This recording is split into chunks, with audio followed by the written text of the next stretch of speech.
보실 말씀은 사무엘상 19장 6절로 7절입니다. 사무엘상 19장 6절로 7절입니다.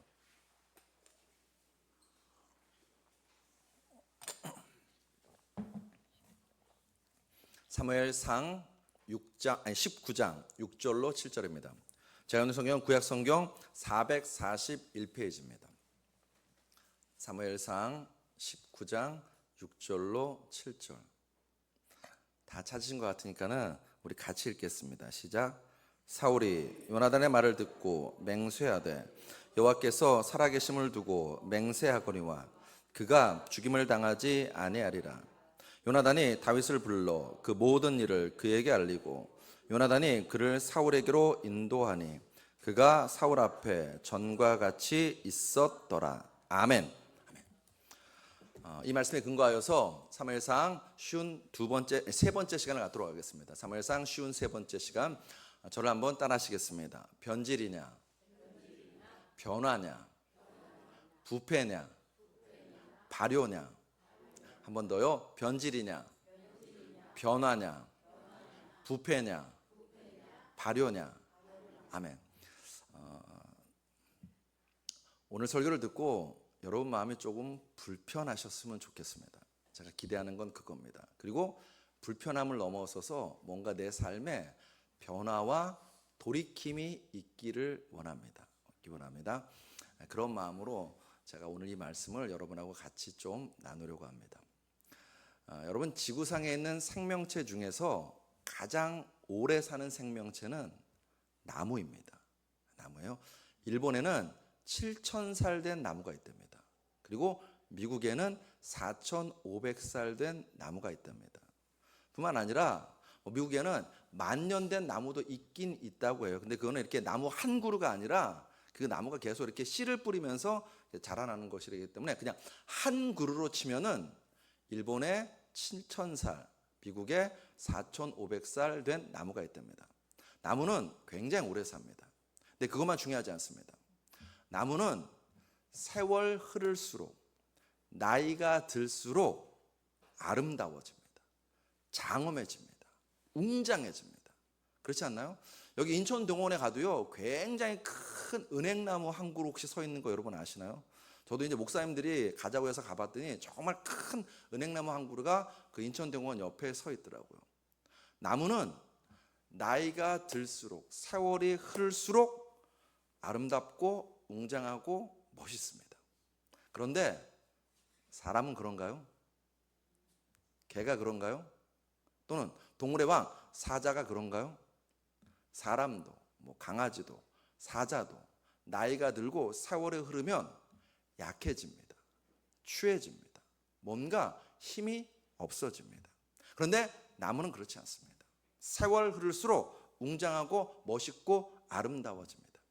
사랑하는 성도 여러분, 여러분과 저의 인생이 나무와 같기 원합니다. 여러분과 저의 신앙이 나무와 같은 신앙 되시기를 주의 이름으로 축복합니다. 세월 흐를수록 우리의 육체는, 겉사람은 후패하지만 우리의 속사람, 우리의 인격은 고매해지고 우리의 신앙은 깊어지는 그런 신앙 되기 원합니다. 그런 면에서 제가 그리스도인으로서 동시에 목회자로서 항상 가슴에 담고 있는 그런 단어가 있습니다. 그게 오늘 설교 제목에 나오는 단어입니다. 변화냐, 변질이냐, 부패냐, 발효냐, 이 단어들입니다. 여러분께서도 이 단어들을 마음에 좀 담았으면 좋겠습니다. 저를 한번 따라 하실까요? 변화, 변질, 부패, 발효. 여러분, 음식은 시간이 지나면 달라집니다. 달라져요. 근데 어떤 조건에서 어떤 음식은 발효됩니다. 발효되면 맛과 향이 좋아집니다. 그리고 건강식이 됩니다. 반면 어떤 음식은 똑같은 다른 조건에서 그 음식이 부패합니다. 상합니다. 그러면 먹을 수 없습니다. 썩은 내가 납니다. 그거 먹으면 유해 음식입니다. 우유가 어떤 조건에서는 상해요. 그건 부패입니다. 변질입니다. 근데 똑같은 우유가 어떤 조건에서는 치즈가 됩니다. 치즈 좋아하시는 분 있나요? 요즘 젊은이들은 치즈 되게 좋아합니다. 돈가스를 먹어도 치즈가 있는 돈가스 먹고, 피자 먹어도 치즈 많은 피자 먹습니다. 똑같은 우유인데 어떤 조건에서는 그 우유가 치즈가 됩니다. 이거는 발효입니다. 변화입니다. 배추가 그냥 내버려두면 썩어요. 근데 그 배추가 발효되면 뭐가 되나요? 맛난 김치가 됩니다. 맛난 김치가 돼요. 콩이 그냥 두면 썩습니다. 근데 그 콩을 발효시키면 뭐가 되나요? 그렇죠. 우리 몸에 좋은 된장이 됩니다. 된장. 그렇죠? 마찬가지입니다. 사랑하는 성도 여러분, 여러분과 저의 인생은 지금 변화되고 있으십니까? 변질되어 있습니까? 여러분과 저의 신앙은 지금 발효되고 있습니까? 아니면 부패합니까? 중간은 없습니다. 언제나 중간은 없습니다. 우리의 신앙이 하나님께 더 가까이 나아가서 변화되거나 하나님으로부터 멀어져서 부패해질 수 있습니다. 이 질문을 안고 오늘 본문을 좀 살펴보려고 합니다. 오늘 본문에는 세 사람이 등장합니다. 사실 사무엘상 19장 전체를 읽고 싶었습니다. 근데 전체 다 읽으면 너무 길기 때문에 제가 짧게 읽었는데, 이 사무엘상 19장에는 세 사람이 등장합니다. 첫 번째 사울왕, 두 번째 요나단, 세 번째 다윗이 등장합니다. 자, 여러분 저를 보십시오. 이 세 사람 중에서 영적인 체험이 제일 많은 사람은 누굴까요? 영적인 체험이 제일 많은 사람. 사울, 다윗, 또요? 아쉽게도 요나단은 안 나오네요. 사울이 제일 많습니다. 반대로 꼭 기억하십시오. 성경의 인물 중에서 그 삶에 하나님의 어떤 기적 같은 역사가 단 한 건도 없는 사람, 다윗입니다. 다윗의 인생에는요, 하나님이 어떤 개입하시고 역사하시고 기사와 이적을 행하시는 장면이 단 한 건도 없습니다. 반면 사울의 인생에는요, 하나님이 역사하셔서 굉장히 여러 번 영적인 체험을 합니다. 뿐만 아니라 예언도 합니다.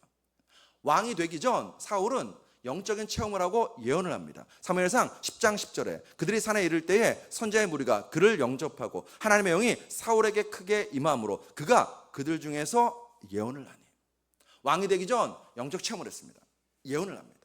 왕으로 기름 부음 받고 난 다음에도 또 똑같은 체험을 합니다. 사무엘상 11장 6절 사울이 이 말을 들을 때에 하나님의 영에게 크게 감동되매 그의 노가 크게 일어나. 사무엘상 19장 오늘 본문에서도 똑같은 역사가 나타납니다. 사무엘상 19장 23절에서도 사울이 라마나요스로 가니라 하나님의 영이 그에게도 임하시니 그가 라마나요에 이르기까지 걸어가며 예언을 하였으며. 사울은 하나님의 택함을 받아서 왕이 되었습니다. 그리고 사울 곁에는 그 위대한 선지자 사무엘이 있어서 끊임없이 사울에게 하나님의 말씀을 전해 주었습니다. 그리고 아까 방금 읽어드린 것처럼 사울은 그의 인생 가운데서 특별한 영적인 체험을 했을 뿐만 아니라 예언도 하는 그런 놀라운 일을 겪었습니다. 그러면 사울의 신앙과 삶은 변질되지 않냐고 변화되어야 됩니다. 부패하지 않고 발효되어야 됩니다. 그런데 사무엘상 19장 읽어보면 사울의 삶은 변질됩니다. 부패합니다. 지난주 말씀드린 것처럼 그가 그의 마음을 빼앗겼기 때문입니다. 다윗에 대한 분노, 증오, 두려움의 마음을 빼앗겼습니다. 동시에 권력의 마음을 빼앗겼습니다. 전 물어보고 싶어요. 여러분 혹시 여러분과 저는 어디에 마음을 빼앗기고 있는지 다시 물어보고 싶습니다. 사울은 정말 그 놀라운 체험을 하고서도 정작 왕이 오르고 난 다음에 그의 마음에 다윗에 대한 분노와 증오와 두려움의 마음을 빼앗겼습니다. 그리고 권력의 마음을 빼앗겼습니다. 그 결과 사울왕은 죽이려는 자가 됩니다. 다윗을 죽이려는 자가 됩니다.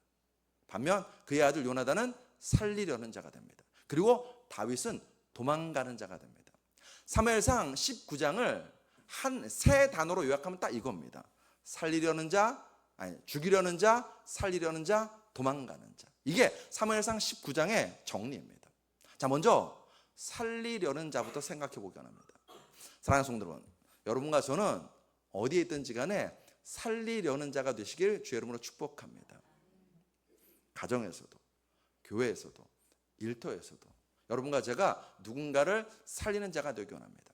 오늘 본문에서도 요나단이 다윗을 살리는 자가 됩니다. 무엇으로 살리나요? 읽어보겠습니다. 먼저 사무엘상 19장 4절입니다. 우리 사무엘상 19장 4절 앞에 뜰 때니까 또 성경 찾아보셔서 읽어보십시오. 같이 읽습니다. 시작. 요나단이 그의 아버지 사울에게 아멘. 또 6절도 읽겠습니다. 6절 시작. 사울이 요나단의 말을 듣고 맹세하되 여호와께서 살아계심을 두고 맹세하거니와 그가 죽임을 당하지 아니하리라. 요나단이 다윗을 살리는 자입니다. 뭘로 살리나요? 뭘로 살리나요? 제가 다시 읽어드릴게요. 사무엘상 19장 4절.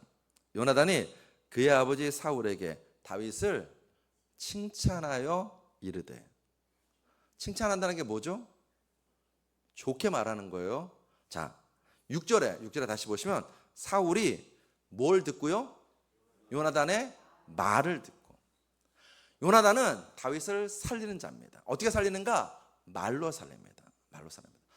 여러분 말할 줄 아시죠? 네, 다 말할 줄 알아요. 그 얘기는 여러분과 저도 요나단처럼 말로 누군가를 살리는 자가 될 수 있다는 것입니다. 요나단은 아버지 사울왕 앞에서 다윗을 칭찬합니다. 요나단은 아버지 사울왕 앞에서 다윗의 강점과 다윗의 충성심을 말합니다. 여기서 중요한 점. 다윗이 있을 때뿐만 아니라 다윗이 없을 때도입니다. 요나단은 아버지 사울왕 앞에서 다윗이 없는데도 다윗에 대해서 좋은 말을 합니다. 여러분 이 태도가 그의 인격과 삶을 잘 보여줍니다. 사랑하는 성도 여러분, 그 사람이 없는 곳에서 나는 그 사람에 대해서 뭐라고 말하나요? 이 질문 던져보십시오. 그 사람이 없는 곳에서 나는 그 사람에 대해서 뭐라고 말하는지. 하나님은 여러분과 저의 이 혀에 권세가 있다고 분명히 말씀하셨습니다. 잠언 18장 21절에 죽고 사는 것이 혀의 힘에 달렸느니 혀를 쓰기 좋아하는 자는 혀의 열매를 먹으리라. 야고보서 3장 5절에서는요 이와 같이 혀도 작은 지체로 돼 큰 것을 자랑하도다. 보라 얼마나 작은 불이 얼마나 많은 나무를 태우는가. 우리의 이 작은 혀가 누군가를 살리기도 하고 누군가를 죽이기도 한다는 것입니다. 그러므로 말하기 전에 여러분과 저는 생각하셔야 됩니다.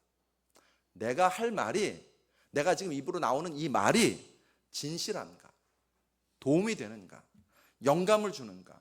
꼭 필요한가? 살리는 말인가? 라고 확인해 보셔야 됩니다.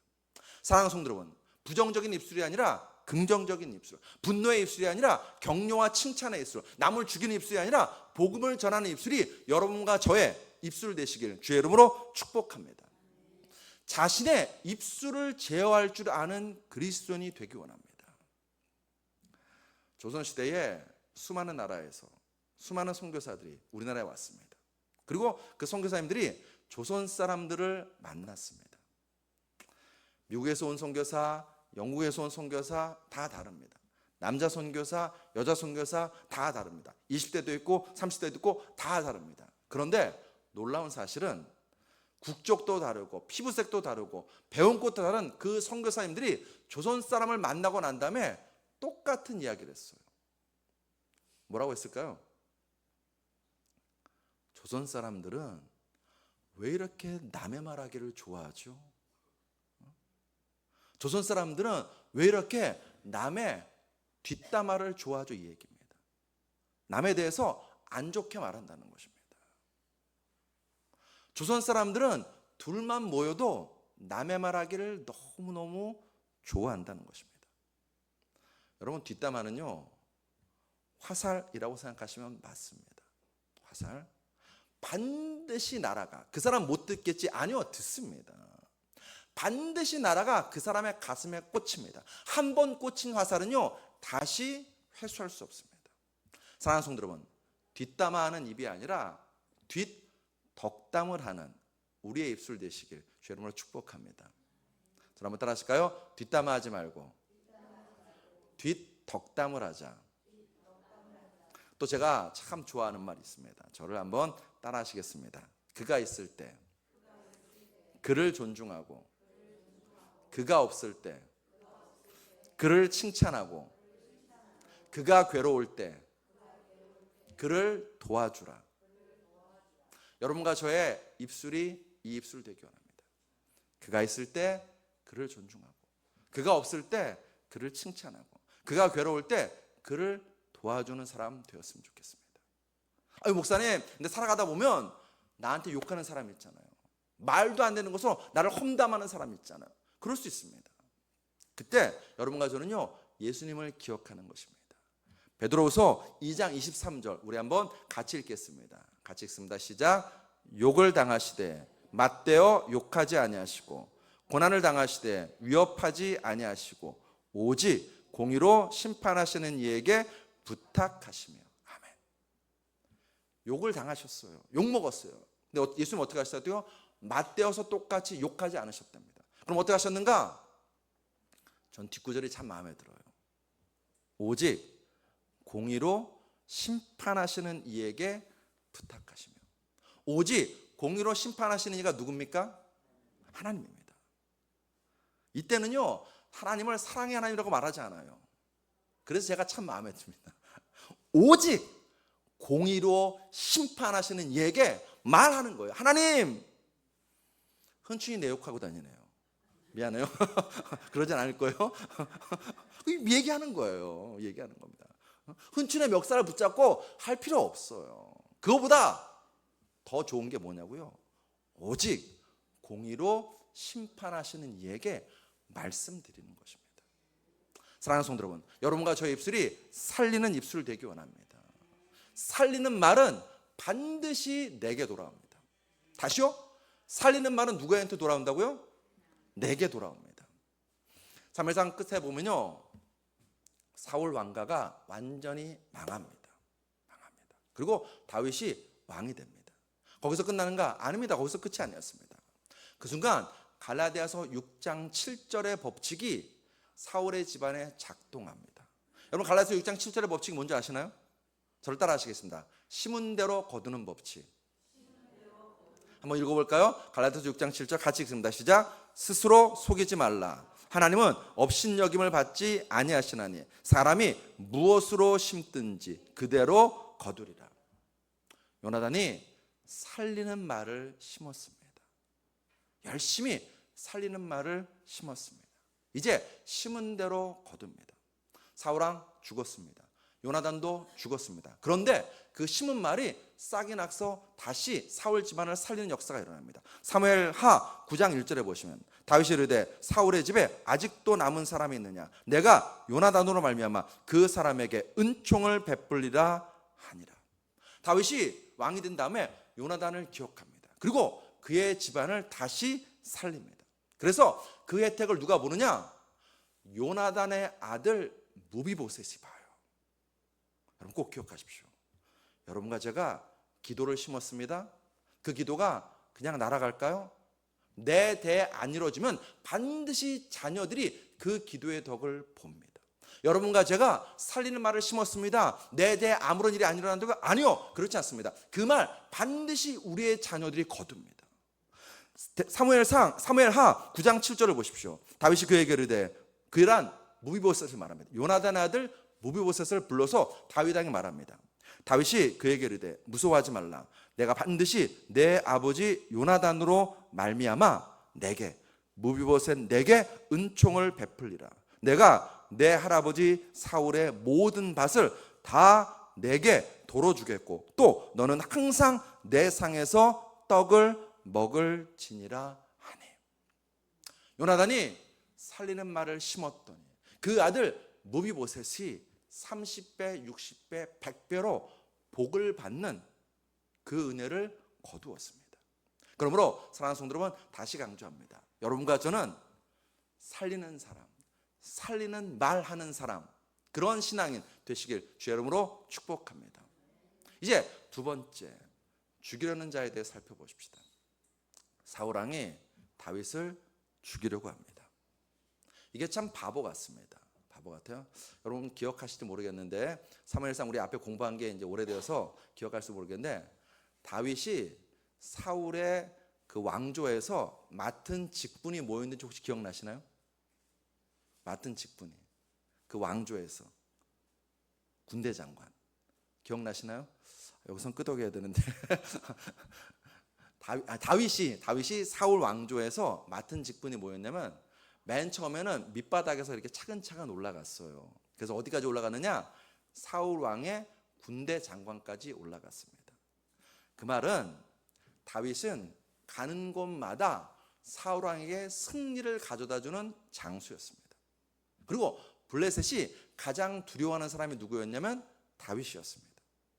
즉 다윗은 사울 왕 군대의 핵심 전력이라는 것입니다.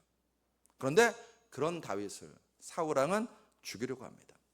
그 말은 다윗을 죽이자는 것은 사울 왕의 핵심 전력을 잃는 것입니다.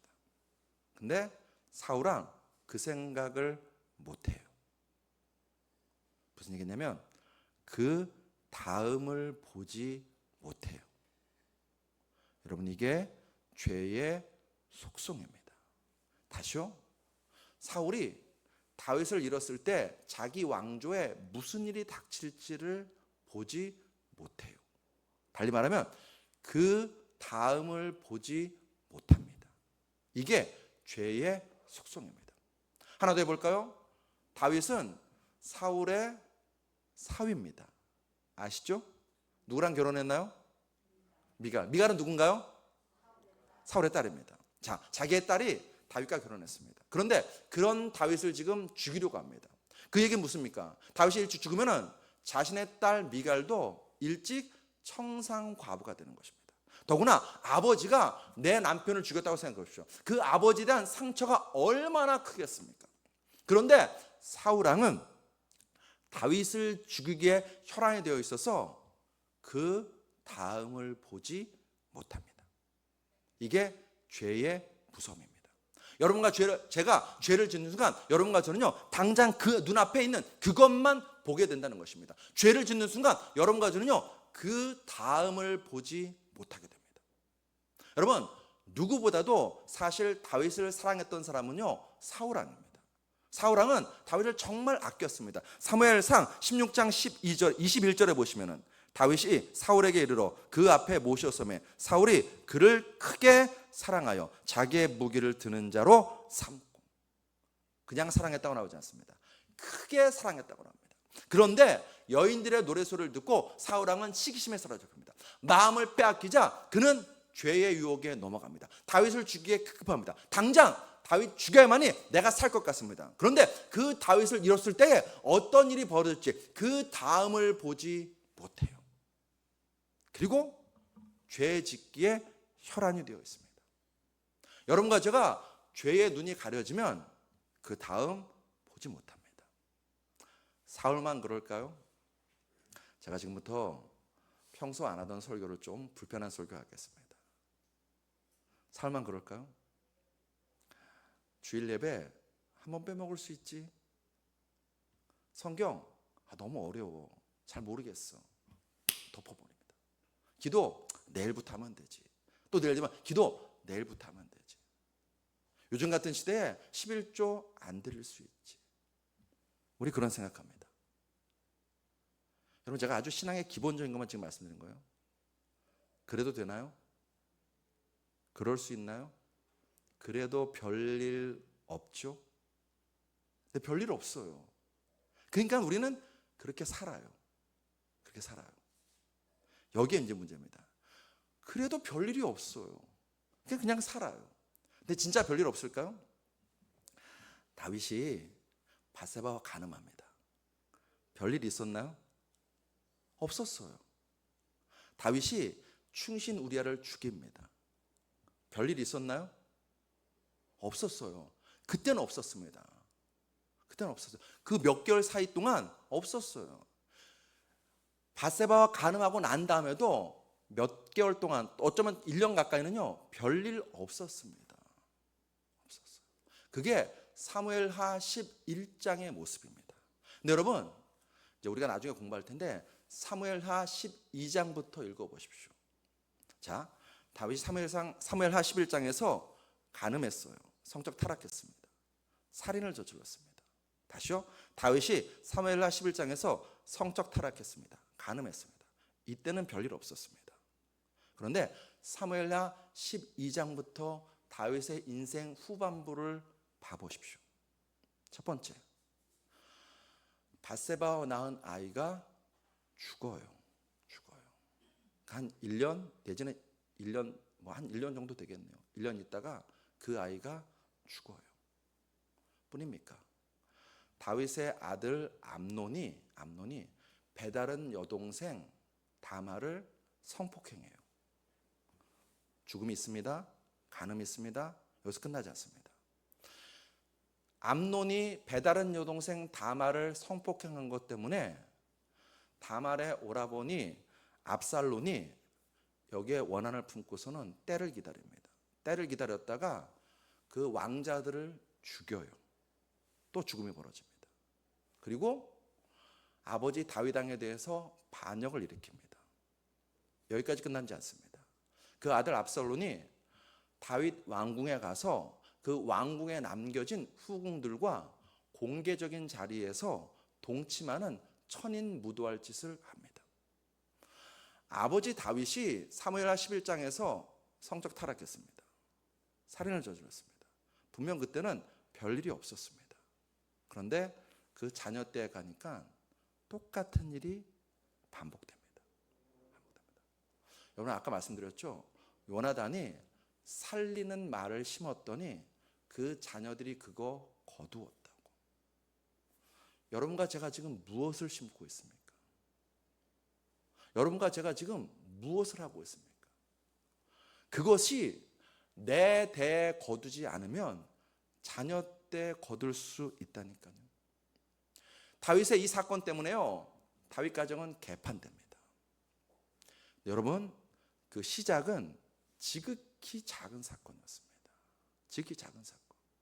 사무엘하 11장 2절을 보시면 저녁 때 다윗이 그의 침상에서 일어나 왕궁 옥상에서 거닐다가 그곳에서 보니 한 여인이 목욕을 하는데 심히 아름다워 보이는지라.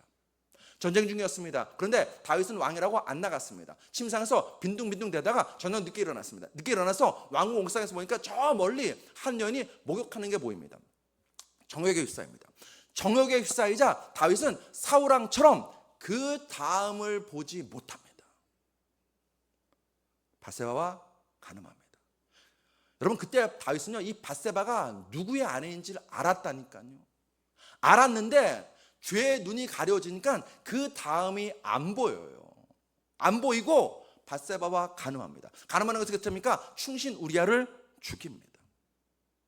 이렇게 말할 수 있습니다. 아니 왕인데 전쟁에 안 나갈 수 있지. 왕인데 늦게 일어날 수 있지. 왕인데 후궁 한 명 더 드릴 수 있지 라고 말할 수 있습니다. 근데 그것은요 세상 왕이고요.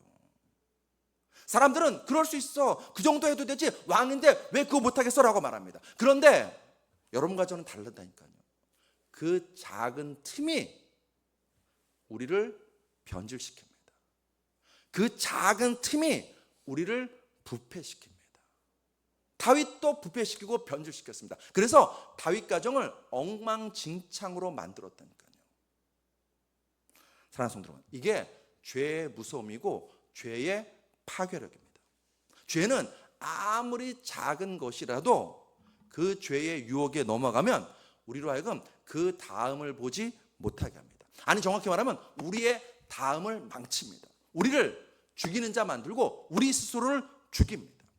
그러므로 아무리 작은 죄라도 죄는 죄입니다. 죄가 들어오는 순간 우리는 변질됩니다. 부패합니다. 그러므로 사랑하는 성도 여러분, 죄의 유혹 앞에서 여러분과 저는요 말이 필요 없습니다. 도망쳐야 됩니다. 뭐 해야 된다고요? 도망치셔야 돼요. 성경은 말합니다. 데살로니가전서 5장 22절에 악은 어떤 모양이라도 버리라 라고 말합니다. 새 번역은 이렇게 번역되어 있습니다. 갖가지 모양의 악을 멀리 하십시오. 나에게서 멀게 만들랍니다. 그럼 내가 어떻게 해야 됩니까? 그 악으로부터 도망쳐야죠. 요셉이 애굽에 팔려갔습니다. 그때 요셉은요 10대였어요. 혈기왕성한 10대였습니다. 호기심 많은 10대였습니다. 주인 보디발 집에서 열심히 일합니다. 그런데 이게 웬일입니까? 주인의 아내가 요셉을 눈여겨보고 유혹합니다. 나와 동침하자고. 눈 한 번 질끔 가면은요, 누이 좋고 매부 좋아요. 성경은 말해요. 아무도 없었다고. 그 아무도 없을 때 보디발의 아내가, 성경은 또 말합니다, 매일매일 유혹했다고. 창세기 39장 12절에 그 여인이 그의 매일매일 유혹했다. 그때 요셉이 어떻게 했는가? 창세기 39장 12절. 그 여인이 그의 옷을 잡고 이르되 나와 동침하자. 그러나 요셉이 자기의 옷을 그 여인의 손에 버려두고 밖으로 나가며 밖으로 도망친 것입니다. 사무엘상 19장에서도 다윗은 도망쳤습니다. 사무엘상 19장 18절을 보시면 다윗이 도피하여 라마로 가서 사무엘에게로 나아갔어. 여러분, 이게 인간적으로 생각하면 참 바보 같은 시예요. 왜 바보 같냐면, 지도를 한번 띄워주시겠습니까? 보이시나요? 기브아 찾으셨나요? 기브아? 사우랑이 있는 기브아. 못 찾았나요? 찾으셨나요? 네, 저 기브아가 사우랑이 있는 곳입니다. 자, 다윗이 도망간 곳이 라마입니다. 라마 찾으셨나요? 라마. 그 빨간 화살표 따라가면 나오는데 이렇게 다들 못 찾으신 것처럼 표정을 하고 있으면 제가 당황스럽습니다. 다시요. 라마 찾으셨나요? 가깝나요? 뭐나요? 멀어요. 큰 지도 갖고 올 거. 네.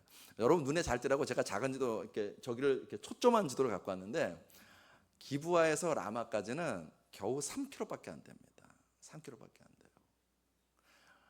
그러니까 자기가 살고자 도망쳤으면 저리로 도망치면 안 돼요. 저리로 도망치면 안 됩니다. 더 멀리 도망쳐야 됩니다. 근데 왜 도망쳤는가? 그날 다윗은요, 죄에서 도망치는 것입니다. 분노에서 도망치는 것입니다. 자기 마음에 쓰라는 살이로부터 도망치는 것입니다. 죄로부터 도망쳐서 하나님께 도망친 것입니다. 어쩌면 이 모습이, 네, 됐습니다. 어쩌면 이 모습이 이해 안 될 수 있습니다. 그렇지 않나요? 아니, 하나님이 살아계시다며 사울왕을 막아주셔야지. 하나님 살아계시다며 다윗을 보여주셔야지. 다윗 정말 불쌍하다, 우리 그렇게 생각할 수 있습니다. 근데 여러분, 그러지 않습니다. 저를 한번 따라 하시겠습니다. 크신 계획 다 볼 수 없고 작은 고난에 지쳐도 오직 예수뿐이네 라는 찬양의 한 가사입니다. 우리 눈에는 고난만 보여요. 그 고난이 크게 보입니다. 근데 하나님의 크신 계획이 있습니다. 여러분과 저를 향한 하나님의 크신 계획이 있습니다. 여러분, 제가 물어볼게요. 다윗을 향한 하나님의 크신 계획은 다윗이 사울왕의 군대 장관 되는 것이죠? 맞나요? 다윗을 향한 하나님의 크신 계획은 다윗이 사울왕의 사위 되는 것인가요? 그러면 다윗을 향한 하나님의 크신 계획은 뭔가요? 네, 왕으로 삼는 것입니다. 이스라엘의 왕으로 삼는 것입니다. 예수 그리스도를 보여주는 왕으로 삼는 것입니다. 하나님 마음에 합한 믿음의 왕으로 삼는 것입니다. 그 크신 계획이 있기에 지금 오늘 하나님께서는요, 다윗의 인생에 작은 고난을 허락하십니다. 억울하죠. 이때 다윗은 정말 억울했을 것입니다. 제가 다음 주에 또 설교할 텐데 아마도 다윗이 사무엘 선지자한테 가서 자기의 억울함을 막 토로했을 것입니다. 내가 아무것도 잘못한 것도 없는데. 실제로 다윗은요, 요나단에게 자기의 억울함을 토로해요. 다윗 억울했을 것입니다. 근데 어떻게 해요? 살려니 도망쳐야죠. 광야로 생활합니다. 도망자의 삶을 삽니다. 여러분, 성경은 우리에게 보여줍니다. 그 억울한 다윗에게 또 다른 억울한 사람들이 모여들었다고. 그 광야로. 다시요? 다윗이 너무너무 억울했을 거예요. 실제로 다음 주에 보게 될 텐데 다윗은 정말 억울했습니다. 근데 억울하면 어떻게 합니까? 상대는 왕인데. 다윗 도망칩니다. 광야로 도망칩니다. 그런데 성경은 우리에게 보여줍니다. 그 억울한 다윗에게 또 다른 억울한 사람들이 모여들었다고. 사무엘상 22장 2절 우리 같이 읽어보겠습니다. 앞에 뜰 거예요. 떴나요? 같이 읽습니다. 시작. 환난당한 모든 자와 빚진 모든 자와 마음이 원통한 자가 다 그에게로 모였고 그는 그들의 우두머리가 되었는데 그와 함께한 자가 400명 가량이었더라. 이때 그런 다윗을 말합니다. 다윗이 그 억울한 마음을 안고 광야의 도피에서 숨어 있었습니다. 근데 다윗이 거기에 숨어 있다는 것을 알고 다윗만큼 마음이 원통하고 억울한 사람들이 다윗에게 모여들었습니다. 400명이 모여들었습니다. 여러분, 우리가 나중에 공부하게 될 텐데 이때 모인 사람들이요 다윗 왕조의 기초가 됩니다. 그리고 다윗 군대의 용맹한 장수들이 됩니다. 이때 만난 사람들이. 사랑하는 성도 여러분, 지금 고난 가운데 처해 계신가요? 지금 마음이 억울하신가요? 도망치는 것 말고 길이 안 보이나요? 사랑하는 성도 여러분, 눈에 보이는 것이 다가 아닙니다. 나를 향하신 하나님의 크신 계획이 있습니다. 크신 계획 다 볼 수 없지만 분명 나를 향하신 하나님의 크신 계획이 있습니다. 우리의 가정과 우리의 자녀를 향한 하나님의 크신 계획이 있습니다. 그러므로 죄와 유혹에 무너지지 말고 오히려 억울할수록 힘들수록 답답할수록 하나님께로 도망가십시오. 하나님께로 피하십시오. 그리고 오늘 하루를 믿음으로 버티고 견디십시오. 은혜 아니면 살아갈 수 없다고 오직 예수뿐이라고 주 앞에 나가서 기도하고 찬양하십시오. 다윗의 인생은 사무엘 상하는 우리에게 보여줍니다. 끝내 하나님의 크신 계획이 결국 이루어졌다고. 다윗은 왕이 됩니다. 하나님 앞엔 마음의 합한 왕이 됩니다. 그리고 더 중요한 사실은 그 과정을 거치면서 다윗은 그 신앙이 부패하지 않고 발효됩니다. 그 인격이 변질되지 않고 변화됩니다. 제가 나중에 이제 시글락 얘기 나올 때 한 번 더 얘기를 아마 할 것 같은데 다윗이요 성경에 나오는 수많은 시편들을요 언제 지었는 줄 아십니까? 그의 인생이 가장 어려울 때, 힘들 때, 억울할 때, 마음이 원통할 때 그때 수많은 시편을 지었습니다. 근데 여러분 광야에서 도망치면서도요 다윗이 시글락이라는 곳에 가서 조금 안전하게 살게 된 때가 있었습니다. 놀라운 사실은 그때는 다윗이 하나님 앞에 나아가서 시편을 짓지 않아요. 이제 좀 등 따시고 편안해진 거예요. 좀 등 따시고 편안해지니까 하나님 찾지 않아요. 하나님 그 다윗을 사랑하셔서 다윗을 다시 고난으로 일깨우십니다. 고난으로 일깨우십니다. 사랑하는 성도 여러분, 여러분과 저의 신앙이 세상에 살고 있기 때문에 변질되고 부패하기 정말 쉽습니다. 내 신앙을 잃어버리기가 정말 쉬운 때를 우리는 살아가고 있습니다. 존경할 만한 목회자가 안 보이고 좋은 교회가 안 보이는 시대를 살고 있습니다. 그분입니까? 세상의 유혹이 얼마나 크고 많은지 모릅니다. 영화 보고 OTT 보고 즐기고 먹고 마시고 할 시간은 넘쳐나지만 조용하게 성경을 열고 무릎 꿇어서 기도할 시간은 없는 것이 우리의 현재 모습입니다. 우린 그런 시대를 살아가고 있습니다. 그런 유혹이 너무너무 커요. 다시 묻습니다. 여러분과 저는 지금 변화되고 계십니까? 변질되고 계십니까? 여러분과 저는 지금 부패하고 계십니까? 발효하고 있으십니까? 작은 고난에 지쳐 넘어지는 자 되지 마시고 세상의 유혹과 죄에 쓰러지는 자 되지 마시고 끝까지 하나님 바라보고 붙잡음을 통하여서 신앙이 발효되고 변화되어서 서두에 말씀드렸죠? 나무가 되었으면 좋겠습니다. 나무처럼 세월 흐를수록 하나님과 더 가까워지고 나무처럼 나이가 들수록 우리의 인격과 우리의 신앙이 아름답고 웅장하고 거대해지기를 주의 이름으로 축복합니다. 기도하시겠습니다.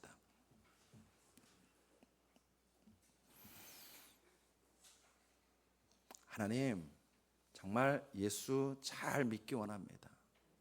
내 신앙이 후퇴하고 퇴보하고 변질되는 신앙이 아니라 날마다 하나님께 더 가까이 나아가는 신앙 되기 원합니다. 하나님을 알고 하나님과 동행하고 하나님의 기쁨 안에 거하는 신앙 되기 원합니다. 하나님 한 분으로 기뻐하고 만족한 신앙 되기 원합니다. 주여, 우리의 약함을 아시는 주님, 주여, 우리의 악함도 아시는 주님, 우리를 불쌍히 여기셔서 날마다 성령과 말씀을 보내 주시옵소서.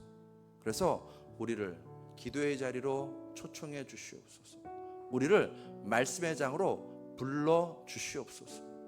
나와 함께 하자, 나와 함께 가자라고 말씀하시는 그 주의 음성을 선명하게 듣는 매일매일의 삶을 살아가는 우리들 될 수 있도록 은혜 베풀어 주시옵소서. 그래서 살리는 자가 되어서 나도 살고 우리의 자녀들도 살리고 우리의 가정도 살리고 우리의 교회와 우리의 나라도 살리는 저희들 다 될 수 있도록 역사하여 주시옵소서. 오직 예수뿐임을 고백하고 또 고백합니다. 주여, 끝까지 주님께 묶인 그런 삶 살아갈 수 있도록 은혜 베풀어 주시옵소서. 예수 그리스도로 감사하며 기도드렸사옵나이다. 아멘. 우리